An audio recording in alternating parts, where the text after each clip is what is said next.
ஆண்டவரை சந்தோஷப்படுத்தும் பொழுது, அவருக்கு பிரியமான ஒரு ட்ரெஸ்ஸை நீ போடும் பொழுது, அவருக்கு பிரியமான ஒரு காரியத்தை நீ செய்யும் பொழுது, அவருக்கு பிரியமான நீ யாருக்கு தேவனுக்கு பிரியமில்லாத போன் நம்பர்ஸை செல்போன்ல இருந்து எடுத்து தூக்கி எறியும் பொழுது, தேவனுக்கு பிரியமில்லாத நண்பர்களை தூக்கி போ என்று தூக்கி எறியும் பொழுது, தேவனுக்கு பிரியமில்லாத சினிமாக்களை பார்க்காமல் உன் கண்களை பரிசுத்தமாக காத்துக்கொள்ளும் பொழுது, தம்பி உன்னோடு நான் பேசுகிறேன், அருமையான தங்கச்சி உன்னோடு நான் பேசுகிறேன், கர்த்தர் உன்னோடு பேச ஆரம்பிப்பார்.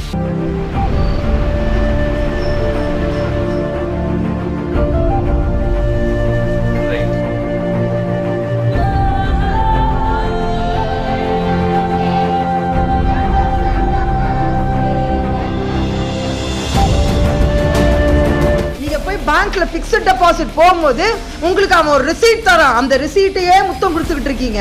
இந்த ரிசீட் உங்களை காப்பாத்துன்ட்டு இன்சூரன்ஸ் பாலிசியை முத்தம் கொடுத்துக்கிட்டே இருக்கிறீங்க.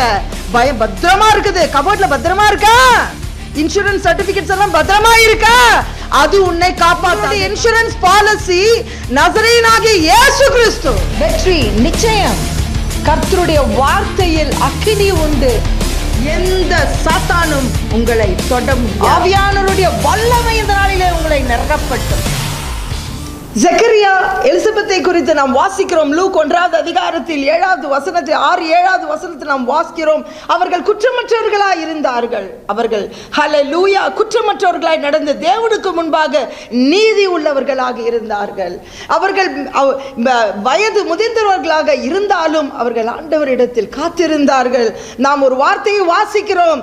6-7 வசனத்தில் நாம் வாசிப்பது, எலிசபெத் மலடியாய் இருந்தாள். அல்லேலூயா. ஆனாலும் அந்த நேரத்திலே அவர்கள் ஆண்டவருக்கு உண்மையாய் இருந்து கர்த்தருடைய வேலையை அவர்கள் உண்மையாய் செய்து காத்து கொண்டிருந்தார்கள். தேவ ஜனமே, 24வது வசனத்தில் நாம் பார்க்கும் பொழுது அற்புதமான ஒரு வார்த்தையை நாம் படிக்கிறோம். நம்முடைய உள்ளத்தை ஆனந்த களிப்பினால் நிரப்பும் ஒரு வார்த்தையை படிக்கிறோம். ஆண்டவர் எலிசபெத்தை ஆசீர்வதித்து அவர் கர்ப்பவதியானாள். ஆனால் தேவ ஜனமே பாருங்கள், அந்த நாட்களில் தேவன் எனக்கு கடாட்சித்தார், எனக்கு இப்படி செய்தருளினார் என்று சொல்லி 5 மாதம் அவள் வெளிப்படாது இருந்தாள். 25வது வசனத்திலே she was hidden in God, வெளிப்படாமல் இருந்தாள். அந்த செய்தியை ஊர் எல்லாருக்கும் அவள் பறைசாற்றாமல், பயங்கரமாக அதை அவள் எல்லோருக்கும் கொட்டடித்து சொல்லாமல் அவள் அடங்கி இருந்தாள். தேவனிடத்தில் மறைந்திருந்தாள். அந்த வார்த்தை எனக்கு மிகவும் மிகவும் தொட்டது. தேவ ஜனமே, இந்த நாட்களில் நாம் நம்முடைய வாழ்க்கையில் நாம் என்ன நடந்தாலும் என்ன செய்யறோம்? இப்போ வந்திருக்கிற சோசியல் மீடியா மூலமாக வாட்ஸ்அப், ஃபேஸ்புக் எல்லா இடத்திலும் நாம் பார்க்கும் பொழுது பறைசாற்றுகிறோம். நம்முடைய வேதனையா இருந்தாலும் சரி, கண்ணீரா இருந்தாலும் சரி, ஒரு பிக்சரை போட்டு அழுகிற மாதிரி போடுறாங்க. உலகமே பார்க்குது நீ அழுகிற காரியத்தை. நீ சிரித்தால் உலகமே பார்க்கிறது.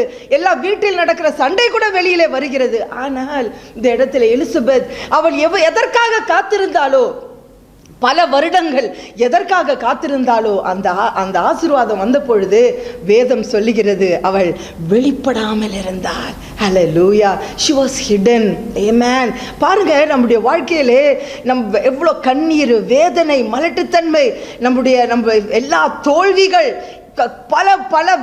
பல காரியங்கள் நம்முடைய வாழ்க்கையிலே கடந்து போகும் பொழுது தேவன் நாம் எதற்காக நாம் ஆசையாக காத்திருந்தோமோ அந்த பதில் வரும் பொழுது அந்த மற்ற உலக பிரகாரமான காரியங்களை எல்லாம் மறைந்து தேவன் நமக்கு எல்லாமாய் மாறுகிறார். கரங்களை ஆண்டவருக்காக தட்டுவோமா? அல்லேலூயா.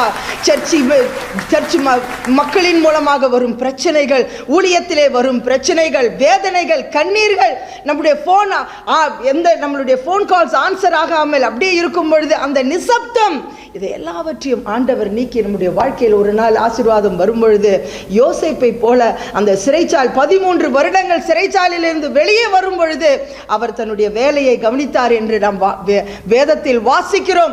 அன்னாள் எதற்காக காத்திருந்தாலோ, குழந்தை இல்லை என்று கதறி அழுதிருந்தாலோ, ஒரு நாள் தேவனுடைய சமூகத்தில் அவள் கடந்து போகும் பொழுது ஆண்டவர் அந்த ஆசீர்வாதத்தை கொடுக்கும் பொழுது 1 சாமுவேல் 2வது அதிகாரம் 1 வசனத்தில் நாம் வாசிக்கிறோம், கர்த்தரை அவள் துதித்தாள். எலிசபெத் கர்த்தரை துதித்தாள். ஹல்லேலூயா. உங்களுடைய வாழ்க்கையிலும் தேவன் உங்கள் நாவை துதியினால் ஆசீர்வதிப்பாராக.